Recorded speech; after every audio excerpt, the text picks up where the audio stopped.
Patuloy ang makakalikasang advokasya ng Sunshine Philippines Movement sa pangunguna ni Pastor Apollo C. Quiboloy sa Barangay Mudiang, Davao City. Daan-daang fruit-bearing trees ang itinanim sa isinagawang tree planting activity. Katuwang ang lokal na pamahalaan, isang patunay ng lumalawak na suporta sa advokasya ng butihing pastor. Alamin ang detalye ng balita mula kay Christine Labico.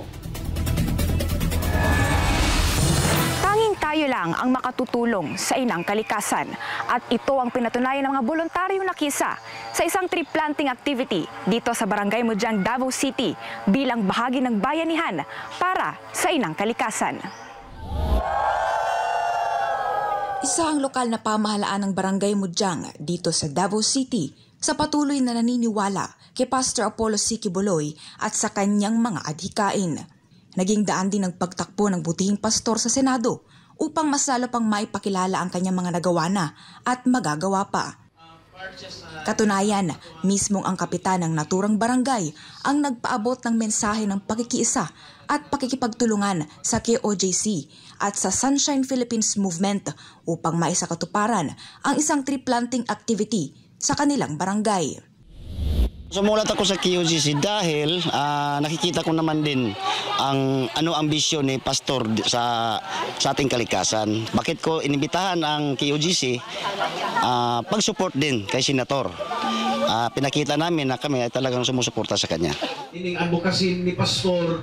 Pagdidiin pa ng isang KOJC minister, ang nagdaang midterm election ang nagbigay ng mas malawak na oportunidad upang mas lalo pang makilala ang mga advokasya ni Pastor Apollo C. Quiboloy. So mauni karon nga ang Barangay Mudiang nagsulat gyud sila. Nag-request kay pastor sa KOJC tungod kay nakita nila nga si Pastor Re ay dugay na nga nag-implement sa iyang advokasya labi na sa pagpananom og kahoy. Tungod kay nakibalo sila through sa katong campaign during campaign period nga si Pastor Re ay since 2004 pa nagsugod og pananom og kahoy ug dili lang sa Davao kundi sa tibuok Pilipinas o sa tibuok pa nga kalibutan. At dahil dito, nagkaroon ng matibay na pakikipag-ugnayan ang pribadong sektor tulad ng KOJC at ang lokal na pamahalaan tungo sa mas marami pang makabuluhang gawain na makatutulong sa kalikasan at maging sa komunidad.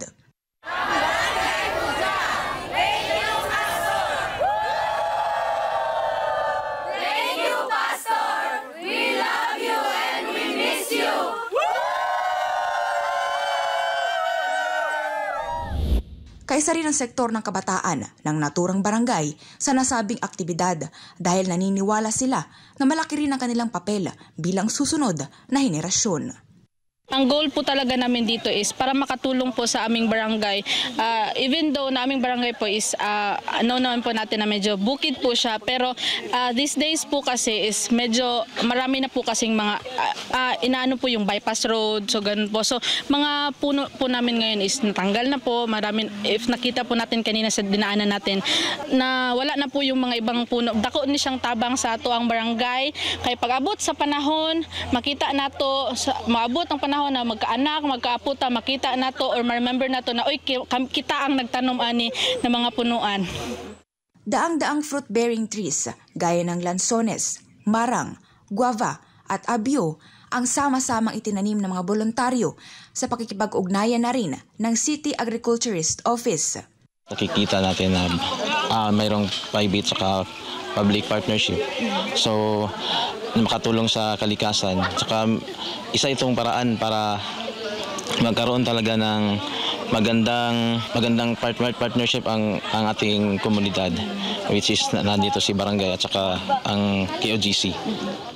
Pastor Apollo C. Quiboloy po, no?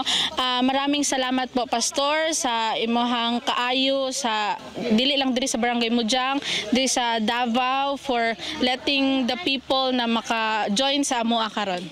Pastor, Senator, maraming salamat sa iyong membro na pinadala mo dito sa aming barangay. Kami ay sa aming barangay ay natuwa sa kanyang ginawa na pag-participate sa aming activity. Inaasahan naman ang patuloy na pakikipagkaisa ng KOJC sa mas marami pang makabuluhang gawain na makatutulong sa komunidad at sa lokal na pamahalaan. Ug nalipay gud sila nga naman for the first time daw nga nahitabo sa history of the Philippines nga usa ka tawo nga ni dagan og pagkasenador although napildi pero nagapadayon gihapon sa iyang advokasya og pagtabang. So mao na ni ang tinud-anay gyud nga gugma sa tao kay win or loss nagpadayon ang programa ni Pastor sa tibuok Pilipinas ug labi na gyud diri sa pag-implement diri sa Davao. Maliban sa nagbibigay ng ganda sa tanawin, nagbibigay tirahan sa mga hayop at nagsisilbing imbakan ng karbon, ang pagtatanim ng puno ay ang pangunahing pinagkukunang gamit at higit sa lahat ay pagkain na malaking tulong sa lokal na komunidad. From Eastern Davao Youth, thank you, Pastor! We love you and we miss you!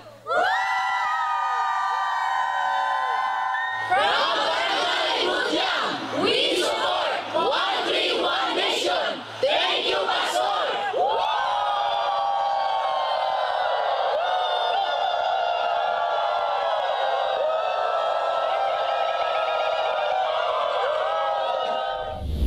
Magtanim ay hindi biro, ngunit hindi rin biro ang masamang epekto ng climate change. Kaya sa pamamagitan ng pagtatanim ng puno, muling ipinakita ng mga voluntaryo sa pangunguna ni Pastor Apollo C. Quiboloy na ang simpleng hakbang na ito ay tungo sa mas ligtas at luntiang kinabukasan. Mula rito sa Davao City, ito ang inyong citizen correspondent, Christine Lebico nag-uulat para sa Diyos at sa Pilipinas kung mahal.